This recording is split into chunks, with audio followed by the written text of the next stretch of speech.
வாழ்க வையகம், வாழ்க வையகம், வாழ்க வளமுடன். குருவே துணை.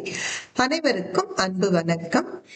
நம்முடைய மத்திய பல்கலைக்கழகத்தின் மாஸ்டர் டிகிரி MWOC இன் yoga for human excellence second செமஸ்டருக்கு உங்கள் ஒவ்வொருவரையும் வரவேற்பதில் மற்றற்ற மகிழ்ச்சி அடைகிறேன்.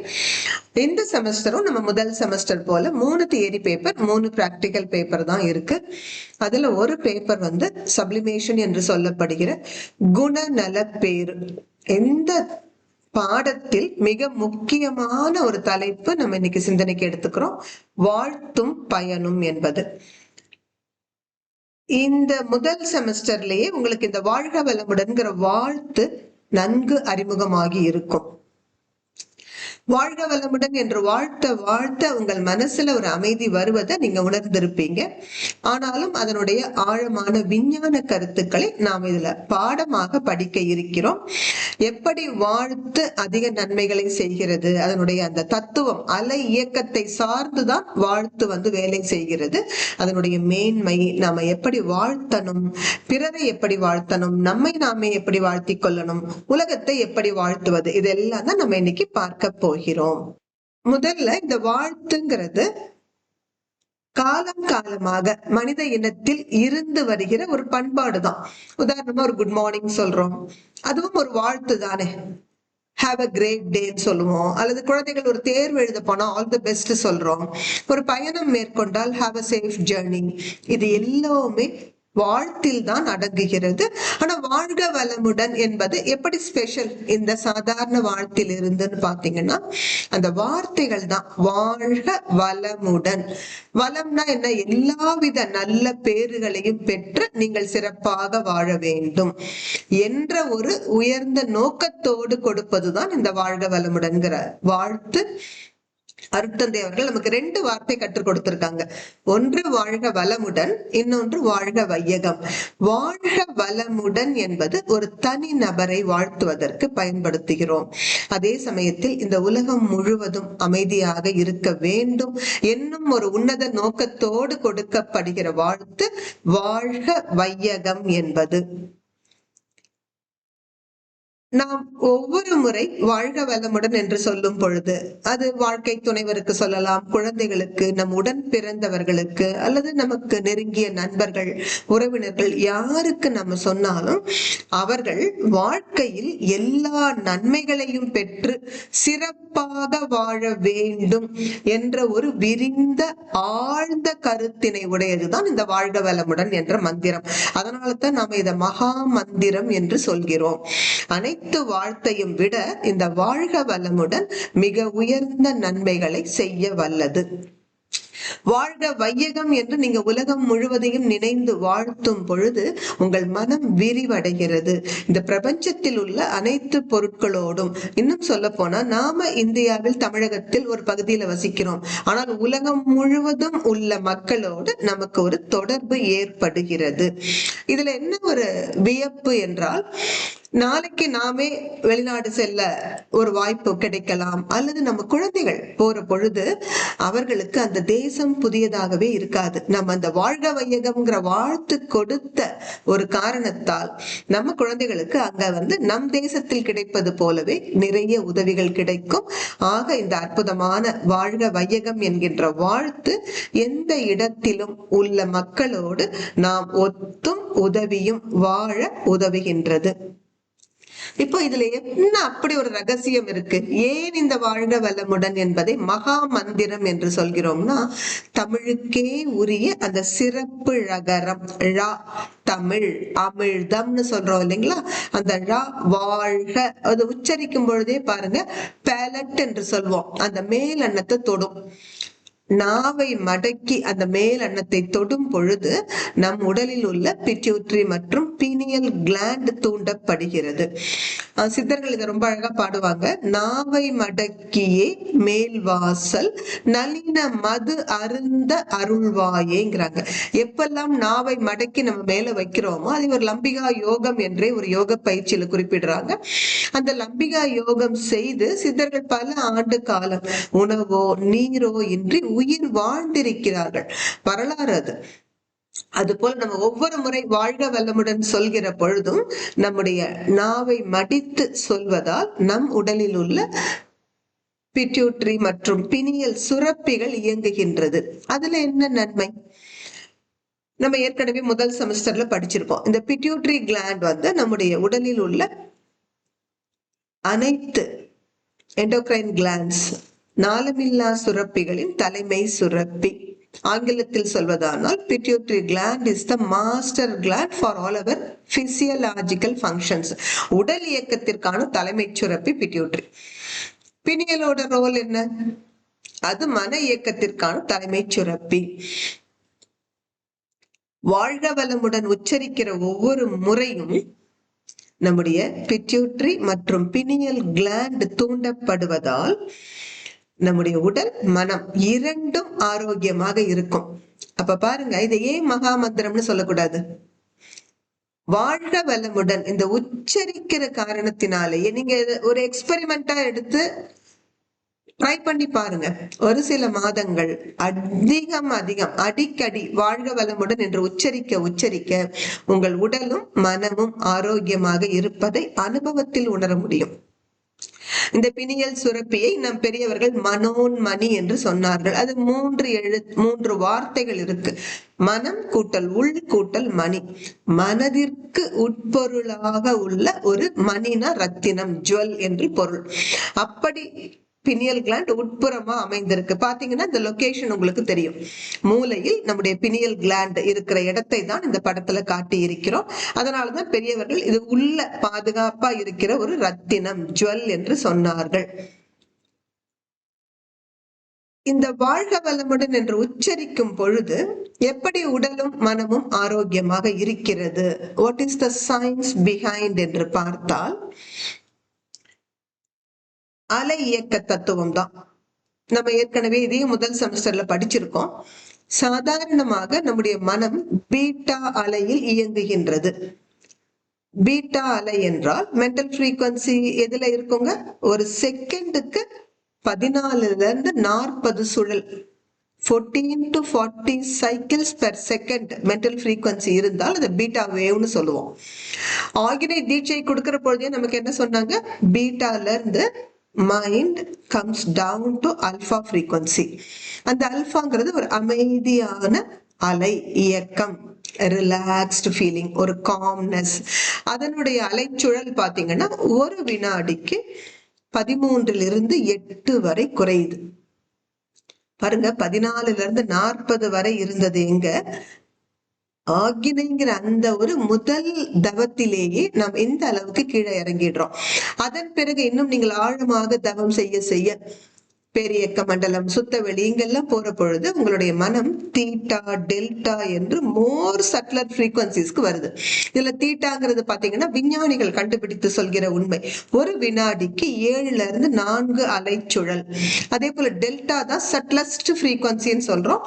ஒரு நொடிக்கு அது 1 முதல் 3 வரை இருக்கக்கூடிய ஒரு மன அலைச்சுழல். அது ரொம்ப டீப் ஸ்டேட்னு சொல்றோம் நம்ம. இப்போ நீங்க வாழ்க வளமுடன் உச்சரிக்கும் பொழுதெல்லாம் மனம் அல்பா ஃப்ரீக்வன்சிக்கு வந்துடுது. அதனாலதான் அந்த அமைதி உங்களுக்கு, நாம் இந்த அமைதியை உணர்வதோடு இந்த அமைதி மற்றவருக்கு யாரை நினைத்து வாழ்த்து கொடுக்கிறோமோ அவரையும் இந்த அமைதி அலை சென்று சேர்கிறது. எந்த அலையானாலும் அந்த அலைக்கு ஐவகை இயக்கங்கள் உண்டு. இதை விஞ்ஞானிகளும் ஒத்துக்கொள்கிறார்கள். அதை தமிழில் சொல்வதானால் மோதுதல், பிரதிபலித்தல், சிதறுதல், ஊடுருவுதல், இரண்டிற்கும் இடையில் ஊடாடுதல் சொல்வோம். ஆங்கிலத்தில் clash, reflection, refraction, penetration, interaction என்று சொல்வார்கள். நம்ம இப்ப ஒண்ணா பார்த்திடலாம். கிளாஷ் என்றால் என்ன? மோதுதல். இப்போ நீங்க வாழ்க வளமுடன்கிற ஒரு வார்த்தைய எங்கோ தொலை தூரத்தில் பல 1000 மைல்களுக்கு அப்பால் இருக்கிற ஒருவருக்கு, உங்க குழந்தைங்களா இருக்கலாம், உடன் பிறந்தவர்களா இருக்கலாம், நீங்க கொடுக்கிற பொழுது முதல் ஃபங்க்ஷன் ஆஃப் த வேவ் என்னங்க? It clashes on that person. இங்க இருந்து புறப்படுற அலை அங்கே அவரை சென்று மோதுகிறது. அவர் எவ்வளவு தூரத்துல இருந்தாலும் சரி. மோதியதோடு நிற்காது. மோதிய அலையில் ஒரு பகுதி பிரதிபலிக்கவும் செய்கிறது. It reflects. நம்ம நிறைய படிச்சிருப்போம் இல்லையா, அந்த லைட் வேவ் எல்லாம் வந்து ரிஃப்ளெக்ஷன் அக்கர்ஸ் அப்படின்னுட்டு. அது போல இந்த அலை என்ன பண்ணுதுங்க, பிரதிபலிக்கவும் செய்கிறது. அதோடு நிற்கல, அந்த அலை சிதறுகிறது, அத ரிஃப்ராக்ஷன் சொல்லுவோம்.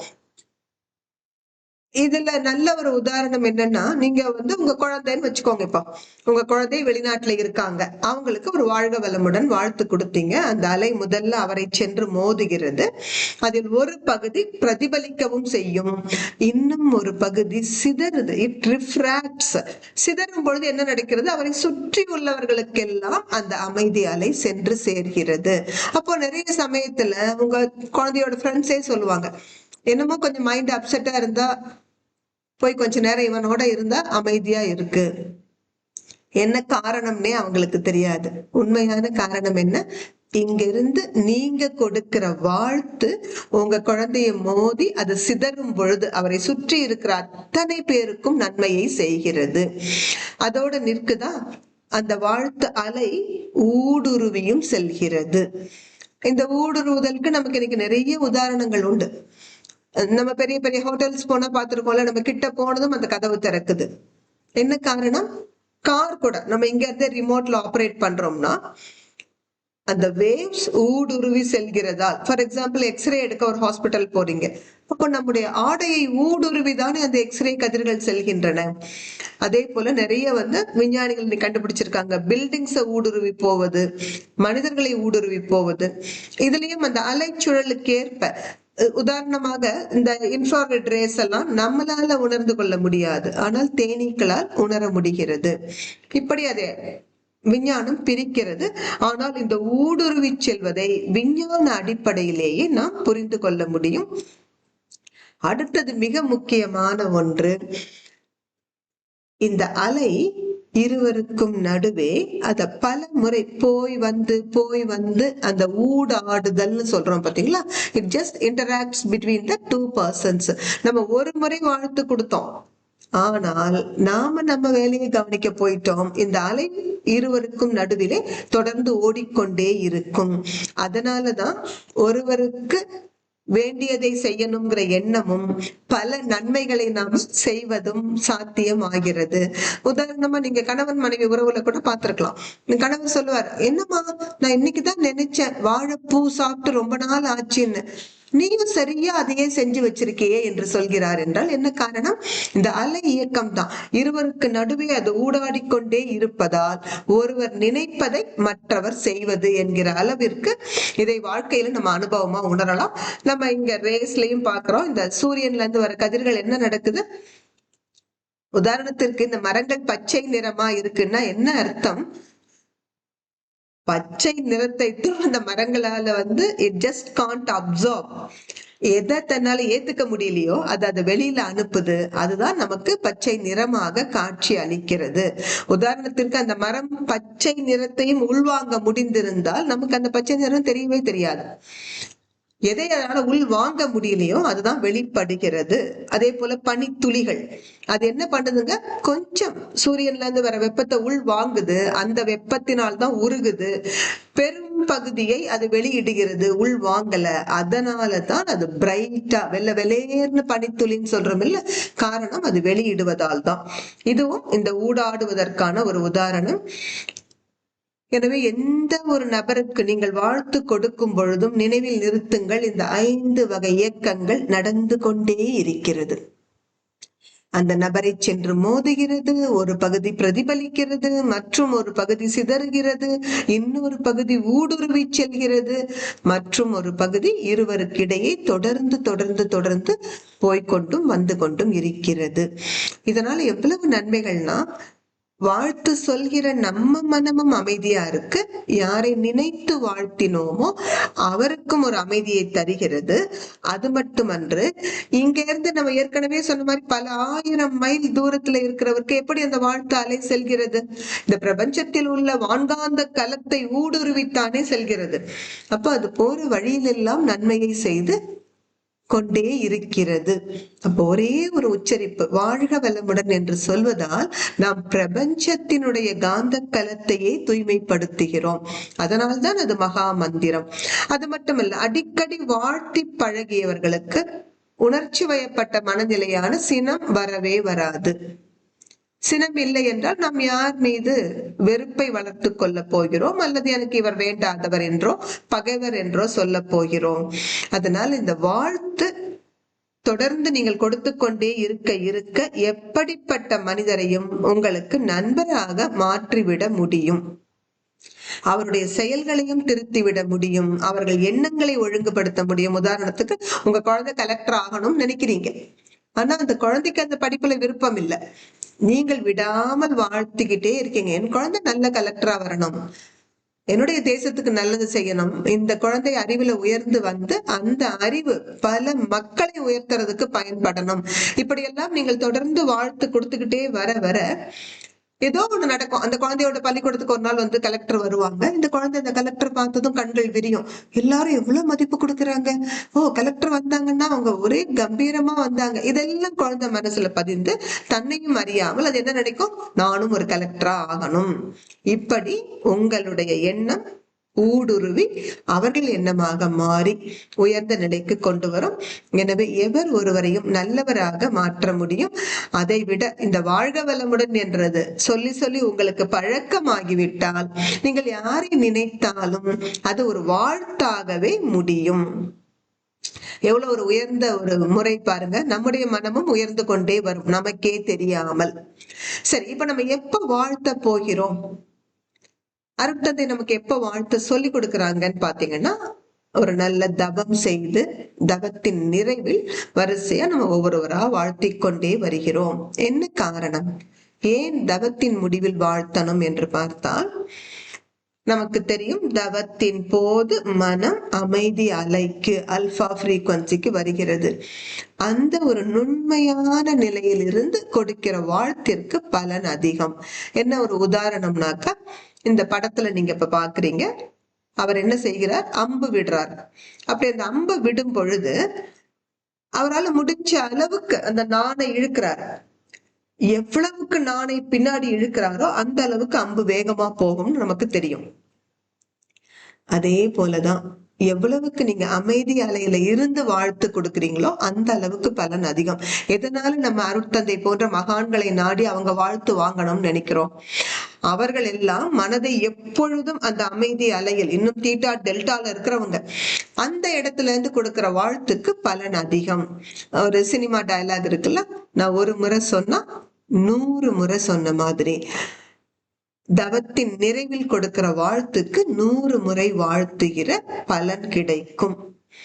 அதற்காக நம்ம தவத்தின் முடிவுல மட்டும்தான் வாழ்த்தணுமான்னா அப்படி இல்லை. எப்பெல்லாம் நேரம் இருக்கோ அப்பெல்லாம் நம்ம வாழ்த்தலாம். உதாரணமா, சாப்பிட்டுட்டு மதியம் கொஞ்சம் ஓய்வா உட்கார்ந்து இருக்கோம், செய்யறதுக்கு வேற வேலை இல்லைன்னா வாழ்க வளமுடன் வரிசையா உங்க குடும்ப உறுப்பினர்களை நினைத்து வாழ்த்தி கொண்டே வரலாம். அதே போல ஒரு வெளியில போயிருக்கீங்க, ஏதோ காரணம் காத்திருக்க வேண்டி வருகிறது. நமக்கு காத்திருக்கிறதுனாலே பிடிக்காது, ஒரே எரிச்சல் வரும், கோபம் வரும். அதை தவிர்க்கிறதுக்கு என்ன பண்ணுங்க, அந்த காத்து கொண்டிருக்கும் நேரத்தில் வரிசையாக உங்களுக்கு நெருக்கமானவர்களை நினைத்து வாழ்க வளமுடன் வாழ்க வளமுடன் என்று வாழ்த்துகிற பொழுது நம்ம மனமும் அமைதியா இருக்கும். இந்த காத்திருக்கிற சலிப்பும் நமக்கு தெரியாது. எனவேதான் அருட்தந்தை நமக்கு தவத்தின் நிறைவுல வாழ்த்துவதோடு நிறுத்தி கொள்ளாதீர்கள், எப்பவும் வாழ்த்தலாம் நீங்கன்னுட்டு. அருட்காப்பு கொடுக்கிறோம் அல்லவா, அதுவும் ஒரு வகை வாழ்த்துதான். அது எப்படி வேலை செய்கிறதுன்னு பாத்தீங்கன்னா, அருட்பேராற்றல் என்கிற அந்த இறை சக்தி அது இல்லாத இடமே இல்லை. எங்கும் உள்ளது நீக்கமரன்னு சொல்றோம் இல்லைங்களா? அப்படி நீக்கமர நிறைந்திருந்தாலும் நாம என்ன செய்யறோம், இப்போ அருட்காப்பு கொடுப்பதன் மூலமாக அதை குவிக்கிறோம். ஒரே இடத்துல அது தேங்கியும் அதை விட்டு விலகாமலும் இருக்க அந்த தூய காந்த ஆற்றல் ஒரு பாதுகாப்பு வலயமாக, டிவைன் ப்ரொடெக்ஷனாக அமையட்டும் என்று கொடுக்கிறோம். என்ன சொல்றோம் அருட்காப்புல? அருட்பேராற்றல் இரவும் பகலும் நம்மள நினைச்சே சொல்லிக்கலாம், அல்லது நம்ம மற்றவர்க்கும் சொல்லலாம். எல்லா நேரங்களிலும், எல்லா இடங்களிலும், எல்லா தொழில்களிலும் உறுதுணையாகவும் பாதுகாப்பாகவும் வழி நடத்துவதாகவும் அமையுமாக. பாருங்க, இதுல எல்லா விஷயமும் கவர் ஆயிடுது. விடுபட்டதுன்னு எதையுமே நம்ம சொல்ல முடியாது. அப்படிப்பட்ட ஒரு உயர்ந்த காப்பு. இதை எங்கெல்லாம் நம்ம பயன்படுத்தலாம்னா, நீங்க தூங்குறப்ப கூட சொல்லிக்கலாம். நிறைய பேர் சொல்லுவாங்க, எனக்கு நிறைய கனவு தொல்லை பண்ணுது, ஒரு அமைதியான தூக்கம் இல்லை என்று.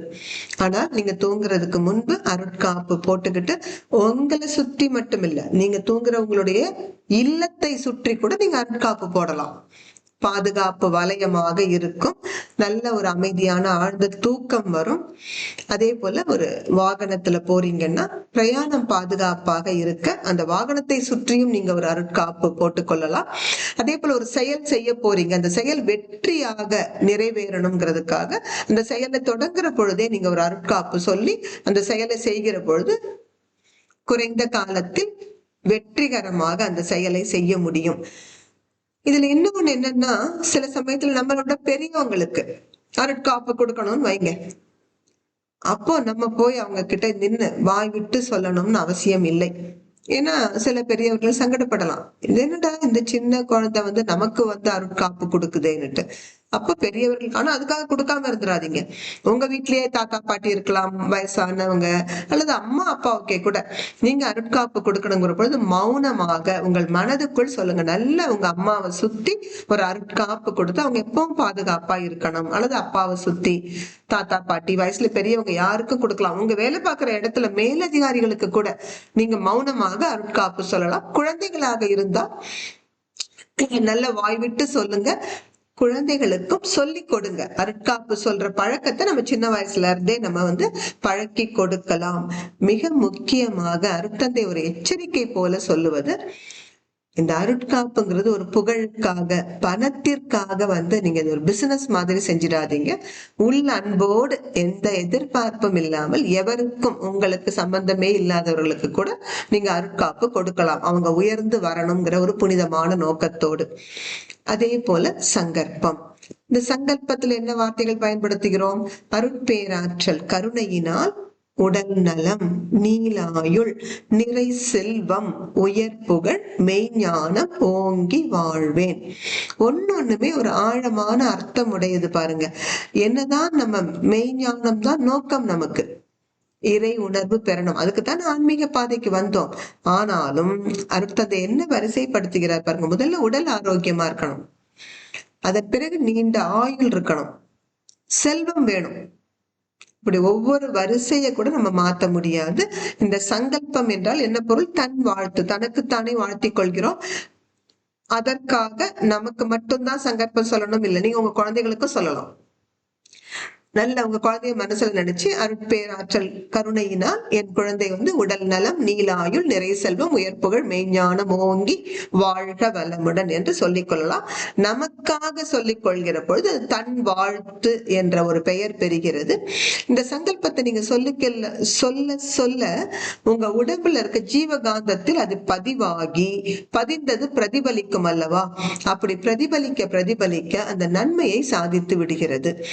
இத நம்முடைய மன்றத்துல முதுநிலை பேராசிரியர் ஐயா டாக்டர் எஸ் லக்ஷ்மணன், அவர் பேசிக்கலி ஒரு அக்ரிகல்ச்சர் சயின்டிஸ்ட். அவர் எப்படி அழகா இதை விஞ்ஞான பூர்வமா நிரூபித்து காட்டினார்னு பாத்தீங்கன்னா, நம்ம ஆழியாறு அறிவு திருக்கோவில் வந்திருக்கவங்களுக்கு தெரியும். வராதவர்கள் நிச்சயம் நீங்க வரப்ப பாருங்க. அங்கேயே வெண்டை செடியில நிரூபிச்சு காட்டுறார். ஒரு பகுதி வெண்டை செடியை வாழ்த்தி வாழ்த்தி அதனுடைய மகசூல் அதிகரித்தது. வாழ்த்தாத பகுதி பக்கத்திலேயே இருக்கு, அதை விட இதுல மகசூல் அதிகரித்தது. அதன் பிறகு கோவையில உள்ள அந்த அக்ரிகல்ச்சரல் யூனிவர்சிட்டி அவங்க என்ன சொன்னாங்கன்னா, நீங்க ஆழியாறுல செஞ்சதெல்லாம் நாங்க ஒத்துக்க முடியாது, உங்க இடம் நீங்க தவம் பண்ணி பண்ணி கூட அந்த அமைதியான இடத்துல நீங்க சாதிக்கலாம், எங்களோட பல்கலைக்கழகத்தில் நிரூபிச்சு காட்ட முடியுமான்னு சொல்லி கேட்டாங்க. அங்கேயும் சென்று அவர் அதை நிரூபித்து காட்டினார். அது மட்டுமல்ல, தமிழகம் மட்டுமல்ல, அண்டை நாடான நேபாள் எல்லாம் கூட போய் அவர் அதை நிரூபிச்சு காட்டினாங்க. அப்பதான் அவர் அழகா சொன்னார், இன் agriculture blessing is also an input அப்படின்னாரு.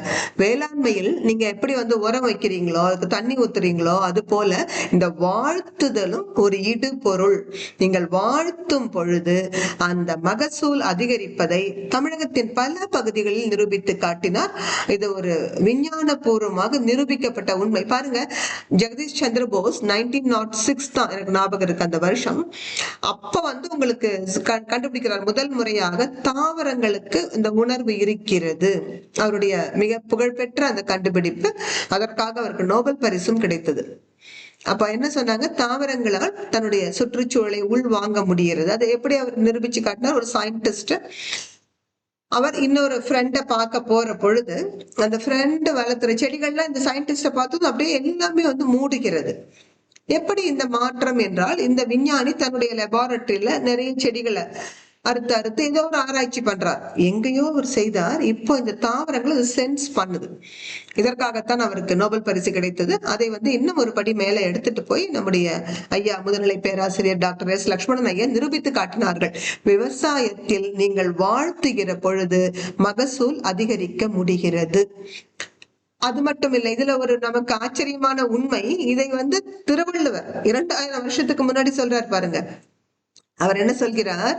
செல்லான் கிழவன் இருப்பின் நிலம் புலந்து இல்லாலின் ஊடிவிடும். கிழவன்னா உரிமைக்குரியவன் அர்த்தம். அந்த நிலத்துக்கு உரிமைக்குரிய விவசாயி அவர் நிலத்தை போய் பார்க்காம விட்டுட்டாருன்னா அந்த நிலம் என்ன பண்ணிடுது? உரிய விளைச்சலை தருவதில்லை. அது எப்படின்னா, கணவன் சரியா கவனிக்கலன்னா அந்த மனைவி எப்படி அவர்கிட்ட கோச்சுக்கிட்டு சரியா பேசாம இருக்காங்களோ, அது போல அந்த நிலம் உரிய விவசாயி அந்த நிலத்தை பார்த்து ஒரு அன்போடு வாழ்க வளமுடன் என்று சொல்வது மிக உயர்ந்த நிலை. அப்படி அது சொல்ல தெரியாட்டி கூட அந்த நிலத்தோடு ஒரு பேசுற பொழுது அந்த நிலம் நிச்சயமாக அதிக விளைச்சலை தரும். நீங்க எக்ஸ்பெரிமெண்ட் பண்ணலாம். உங்க வீட்லயே ஏதோ ஒரு செடி வச்சிருந்தீங்கன்னா போய் அந்த செடிக்கு தண்ணி ஊத்துற பொழுது ஒரு வாழ்க வளமுடன் சொல்லி பாருங்க. பூச்செடியா இருந்தா அதிகமாக பூக்கும். அதே போல மற்ற காய்கறிகளாக இருந்தாலும் விளைச்சல் அதிகமா இருக்கும். நீங்க இன்னும் கூட ஒரு எக்ஸ்பெரிமெண்ட் இப்படி பண்ணலாம். ஒரு பகுதியில வாழ்த்து கொடுக்கறது உங்க தோட்டத்திலேயே ஒரு பகுதி வாழ்த்தாமல் விட்டு பாத்தீங்கன்னா வாழ்த்துகிற செடியில் அதிகமான பலன் கிடைக்க முடியும். இப்போ நம்ம அடுத்தவர்களை வாழ்த்துவது பற்றி சிந்திக்க போயிரும். ஏன்னா தன் வாழ்த்து சொல்கிற பொழுது சங்கற்பமாக சொல்லிட்டோம். ஏன் மற்றவங்களை வாழ்த்தணும்? Man is a social animal என்று சொல்வார்கள். நாம யாரும் இன்னைக்கு தனியா வாழ முடியாது, பலரோடு இணைந்துதான் வாழ்கிறோம். அப்படி யாரெல்லாம் நம்முடன் தொடர்பில் இருக்கிறார்களோ அவர்களை வாழ்த்த வாழ்த்த நமக்கும் அவர்களுக்கும் இடையே ஒரு இணக்கமான உறவு ஏற்படும். அது இருவருக்கும் மகிழ்ச்சியை தரும். அது மட்டுமல்ல, இந்த வாழ்த்து ஒரு மிகப்பெரிய சமுதாய தொண்டாகவும் இருக்கும். ஏன்னா நம்மளால முடிந்தது, உடல் ஆரோக்கியமா இருக்கவங்க உடலால் உழைக்கலாம், அல்லது செல்வந்தர்கள் சமுதாய நன்மைக்காக இவ்வளவோ தானம் கொடுக்கிறார்கள். அறிவில் உயர்ந்தவர்கள் அவர்கள் கண்டுபிடித்து ஆராய்ச்சி செய்து கண்டுபிடித்ததால் தானே இன்றைக்கு நாம் எவ்வளவோ சௌகரியமாக வாழ்கிறோம். இப்படி எதுவும் இல்லாதவர்கள் என்ன செய்யலாம்? அவர்களும் தொண்டாற்ற முடியும்.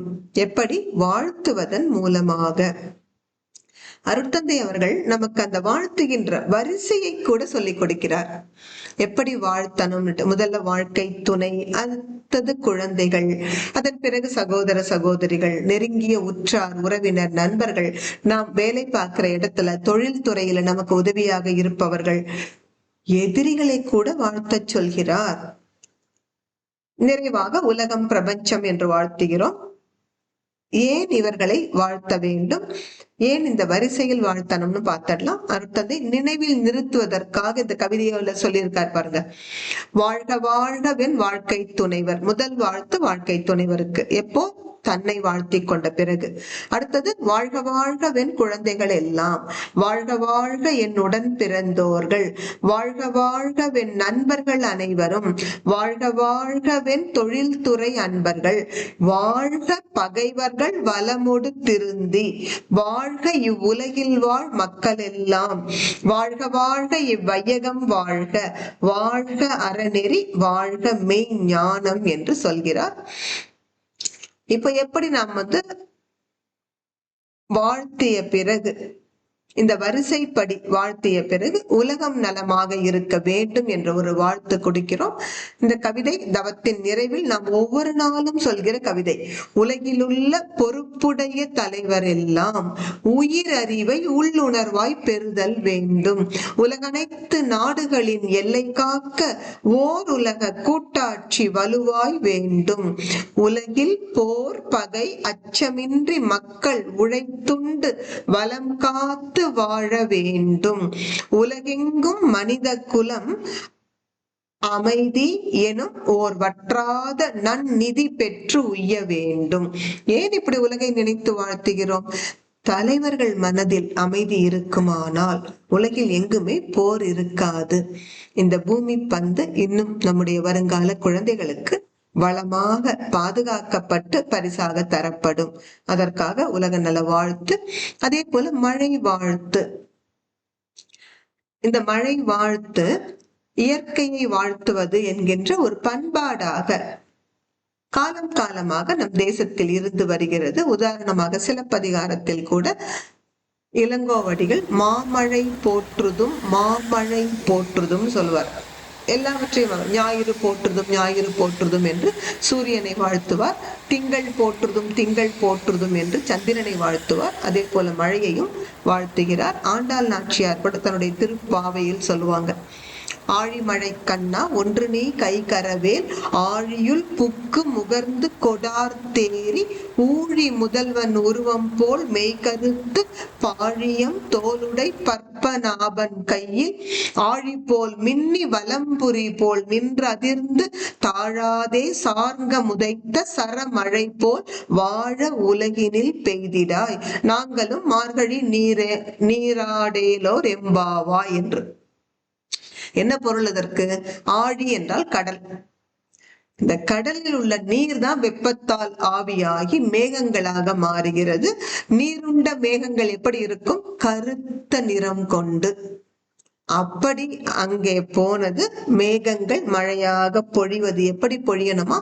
அந்த சார்கம் என்ற ஒரு வில் அப்படி இறைவனது கையில் இருந்து விடுபட்டு வேகமாக வருவது போல் மழை கொட்டட்டும். அந்த இயற்கையினுடைய நீரினால் இந்த உலகம் செழிப்பாக இருக்கட்டும் என்று மழை வாழ்த்து பாடியிருக்காங்க.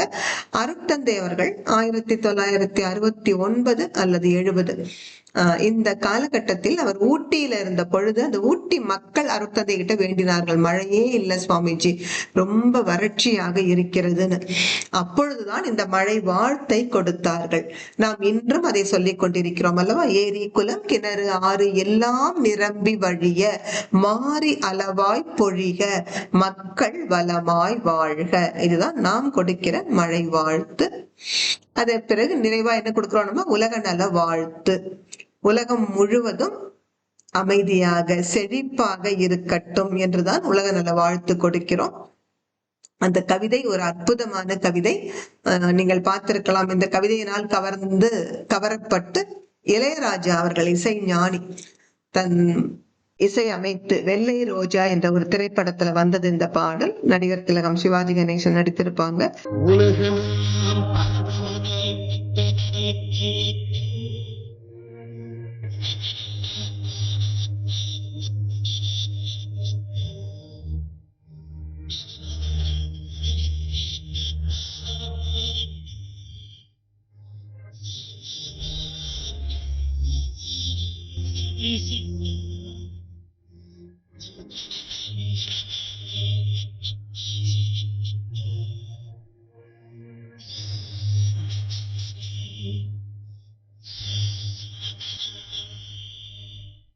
உலகமெல்லாம் பருவமழை ஒத்தபடி பெய்யட்டும். உழவரெல்லாம் தானியத்தை உவப்புடனே பெருக்கட்டும். பல தொழில்கள் புரிகின்ற பாட்டாளி உயரட்டும். பகுத்துணர்வில் தொகுத்துணர்வு பண்பாட்டை உயர்த்தட்டும். கலகங்கள் போட்டி பகை கடந்தாட்சி நடக்கட்டும். கல்லாமை கடன் வறுமை கலங்கங்கள் மறையட்டும். நல வாழ்வை அளிக்கும் மெய்ஞான ஒளி வீசட்டும். நம் கடமை அறவாழ்வின் நாட்டத்தே சிறக்கட்டும். நம் கடமை அறவாழ்வின் நாட்டத்தே சிறக்கட்டும். இந்த ஒற்றை கவிதையில் பாருங்க, உலகில் வாழுகின்ற அனைத்து மக்களும் நலமாக வளமாக வாழ்வதற்குரிய ஒரு வாழ்த்தை அருட்தந்தை அவர்கள் கொடுத்து விடுகிறார்கள். இப்போ இந்த வாழ்த்து என்பது இறையோடு இணைந்த செயல். அதனாலதான் நீங்கள் எல்லா நேரமும் தவம் செய்ய முடியாது என்றாலும் வாழ்த்தும் பொழுது உங்கள் மனம் அமைதி நிலைக்கு வருவதால் இறைநிலையோடு இணைகிறது. எப்பொழுதும் நீங்கள் வாழ்த்தலாம் என்றாலும் காலையில் எழுந்தவுடன் இந்த உலகை நினைத்து வாழ்க வையகம், வாழ்க வையகம், வாழ்க வளமுடன் என்று வாழ்த்தும் பொழுது உங்கள் மனம் வளம் பெறுகிறது. எனவே அருட்தந்தை சொல்வார்கள், நாம் வாழ்த்துவோம் வாழ்த்துவோம், வாழ்த்தி வாழ்த்தி நாமும் வளமுடன் வாழ்வோம், மற்றவர்கள் வாழ்வதற்கும் உதவி செய்வோம். இது தேர்வுக்காக நீங்கள் தயார் பண்றதுனால நம்ம இப்ப சுருக்கமா சொல்லியிருக்கோம். ஆனா ஆழமா நீங்க படிக்கிறதுக்கு மனவளக்கலை தொகுப்பு 1 என்ற புத்தகம் நம்முடைய வேதாத்திரி பதிப்பகம் ஈரோட்ல இருந்து வெளியிடப்பட்ட ஒரு புத்தகம். அருட்தந்தை அவர்களே கைப்பட எழுதிய அந்த புத்தகத்துல வாழ்த்தும் பயணம் என்கின்ற தலைப்புல இன்னும் ஆழமான பல செய்திகள். எப்படி வாழ்த்தி வாழ்த்தி டெல்லியில ஒரு சகோதரி நகையை பறி கொடுத்துருவாங்க, ஒரு மந்திரவாதியை நம்பி ஏமாந்து, ஆனா இந்த வாழ்க வளமுடன்கிற வாழ்த்தின் மூலமாக அந்த நகை எப்படி திரும்ப வந்தது. அதே போல ஒரு பேங்க் மேனேஜர் வீட்டுல கணவன் மனைவி பேசவே மாட்டாங்க பல ஆண்டுகளாக. இந்த வாழ்க வளமுடன் என்பதை வாழ்த்தி வாழ்த்தி அந்த குடும்பத்தில் எப்படி ஒரு இணக்கமான உறவு வந்தது. இப்படி நிறைய உதாரணங்கள் அந்த புத்தகத்துல இருக்கும், நீங்கள் படித்து பயன்பெறலாம். அதே போல நம்ம இப்போ நேரம் கருதி எல்லாம் ஒரு லைன்ல சொல்லிட்டு வந்தோம். எப்படி வாழ்க்கை துணைவிய வாழ்த்தணும், அதன் பிறகு குழந்தைகள், அதன் பிறகு உடன் பிறந்தவர்கள், நண்பர்கள், நம்ம வேலை பார்க்கிற இடத்துல நம்மோட சமமாக வேலை பார்க்கிறவங்க, மேல் அதிகாரிகள், நமக்கு கீழே பணிபுரிகிறவர்கள், நிறைவாக ஏன் எதிரிகளை கூட வாழ்த்த வேண்டும். இதெல்லாம் ஒரு வரியில சொல்லிட்டு வந்தோம் நம்ம நேரம் கருதி. ஆனால் புத்தகத்தில் ஆழமாக கணவன் மனைவி உறவு சரியா இருந்தால்தான் அங்கே வளர்கிற குழந்தைகள் ஆரோக்கியமா வளருவாங்க. அதனால வாழ்க்கை துணைவரை எப்பொழுதும் வாழ்த்தணும். அதே போல குழந்தைகள், இந்த உலகிற்கு நாம் தானே அவர்களை கொண்டு வந்தோம். அப்ப அவங்க நல்ல குழந்தைகளா இருக்கணும்னா அருட்தந்தை சொல்லுவாங்க, நீங்க குழந்தைகளை அடிச்சு திருத்தலாம்னு நினைப்பீங்க, அதட்டி திருத்தலாம்னு நினைப்பீங்க. நான் சொல்றேன், வாழ்த்தி திருத்துங்கள். இது சுலபமான முறை, அதிகம் பலன் அளிக்க கூடிய முறை என்று. அப்படி ஒவ்வொருவரையும் ஏன் வாழ்த்தணும், உடன் பிறந்தவர்களை ஏன் வாழ்த்தணும்? ஒரே உயிர் தானே, அம்மா அப்பா கிட்ட இருந்துதான் நாமும் வந்தோம், அவர்களும் வந்தார்கள். அப்போ அதே உயிர் தான். நிச்சயமா நமக்கு இங்க ஒரு நன்மை வந்தால் அது அவர்களையும் சென்று சேரும். அதே போல அவர்களுக்கு ஒரு சங்கடம், உடல் முடியலன்னா அது நம்மையும் பாதிக்கும். இதை தவிர்ப்பதற்காக உடன் பிறந்தவர்கள் நடுவே ஒரு நெருக்கமான உறவு நிலவுவதற்கு வாழ்த்திக் கொண்டே இருக்கணும் அவர்களை. நண்பர்கள், நமக்கு நல்லா தெரியும், எவ்வளவு சொந்தக்காரங்க இருந்தாலும் உடன் பிறந்தவர்கள் நல்ல நம்ம குழந்தைகள் எல்லாம் இருந்தாலும் சமயத்துல அவர்கள் எங்கேயோ தொலை தூரத்துல இருப்பாங்க. ஆனா நண்பர்கள் தான் உடனடியாக உதவி செய்யக்கூடியவர்கள். அந்த நட்பு உறுதியா இருக்கிறதுக்கு அவர்களை வாழ்த்துகிறோம். வேலை பார்க்கிறவங்க பெரும்பான்மையான நேரம் வேலை பார்க்கிற இடத்துலதான் இருக்கும். அப்ப அங்க ஒரு இனிமையான நட்பு எல்லோருடன் இருக்கணும். அங்க வாழ்த்தி வாழ்த்தி நம்ம அதை கொண்டு வரலாம். அருட்தந்தை சொல்லுவாங்க, ஏதோ ஒரு காரணத்தால் வேலை பார்க்கிற இடத்துல உங்களுக்கும் ஒரு சிலர், அது மேலதிகாரியா கூட இருக்கலாம் அல்லது கீழே பணிபுரியவர்களா இருக்கலாம், அந்த உறவு சரியா இல்லைன்னா வாழ்த்து கொடுத்துக்கிட்டே இருக்கும்பொழுது என்ன நடக்கும்னா 2 பேர்ல ஒருத்தரை மாற்றிடும் பாரு, ஒரு டிரான்ஸ்பர் கிடைச்சு வேற இடத்துக்கு அவங்க போயிடுவாங்க. இது சமீபத்தில் என்கிட்ட பகிர்ந்து கொண்டவர் நம்முடைய அண்ணா யூனிவர்சிட்டியினுடைய வைஸ் சான்சலராக இருந்த வேல்ராஜ் சார். அவர் சொன்னார், அவர் அப்பதான் அண்ணா யூனிவர்சிட்டியில ஜாயின் பண்ண புதுசு. பட் ஒரு ஹெட் ஆஃப் த டிபார்ட்மெண்ட் ஏதோ ஒரு சங்கடம், இந்த சின்ன பையன் துருத்துருன்னு எல்லாம் பண்ணிட்டு இருக்கானேன்னு சொல்லிட்டு அவருக்கு அது பிடிக்காம இவர் தட்டி வைக்கணும்னு நினைக்கிறாரு. அவருக்கு ரொம்ப மனசு சங்கடமா இருந்ததாம். அப்போ அருட்தந்தையின் வாழ்த்து நினைவுக்கு வந்ததுனால நான் அவரை வாழ்க வளமுடன் வாழ்த்திக்கிட்டே இருந்தேன். என்ன நன்மை நடந்ததுன்னா, எனக்கு வெளிநாடு போற வாய்ப்பு வந்தது. நான் அவரை விட்டு பிரிந்த தூரத்துல போயிட்டு, அதுவும் அவர் பகிர்ந்து கொண்ட பொழுது, கிண்டி அண்ணா யூனிவர்சிட்டியின் வைஸ் சான்சலரா இருந்த பொழுது சொன்னார், இன்றைக்கு நான் இப்படி ஒரு பதவி உயர்வுல இருக்கேன்னா அதற்கு காரணம் அருட்தந்தை அவர்களுடைய வாழ்த்து. அதே போல இந்த நெகட்டிவ் திங்கிங் இன்னைக்கு ரொம்ப கஷ்டப்படுறாங்க பாருங்க குழந்தைகள். நீங்க இந்த வாழ்க வளமுடன் வாழ்த்து சொல்லி கொடுங்க, இந்த நெகட்டிவ் திங்கிங் போயே போயிடும். அதுக்கு என்ன ஒரு சிம்பிள் லாஜிக்னா, நெகட்டிவ் திங்கிங்கே எடுக்கணும்னு நினைக்க நினைக்க எடுக்கவே முடியாது. மீண்டும் மீண்டும் அந்த வேண்டாத எண்ணங்கள் தான் நம்ம மனசை ஆக்கிரமிக்கும். ஆனால் வாழ்க வளமுடன் வாழ்த்த வாழ்த்த நீங்க ஒரு பாசிட்டிவான எண்ணத்தை உள்ள போடுறதுனால நெகட்டிவ் திங்கிங் அது வரவே வராது.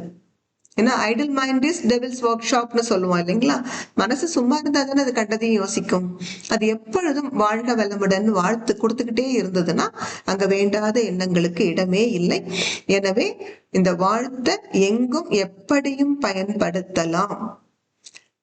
உங்களுடைய கிரியேட்டிவிட்டியை பொறுத்து நீங்க எல்லா இடத்துலயும் பயன்படுத்தி நீங்களும் மகிழ்ச்சியாக இருந்து மற்றவர்க்கும் மகிழ்ச்சியை தருவதற்கு இந்த தத்துவம் வெறும் பாடத்திட்டமாக இல்லாமல் உங்கள் வாழ்க்கையில் அனுபவ கல்வியாக மலரட்டும்.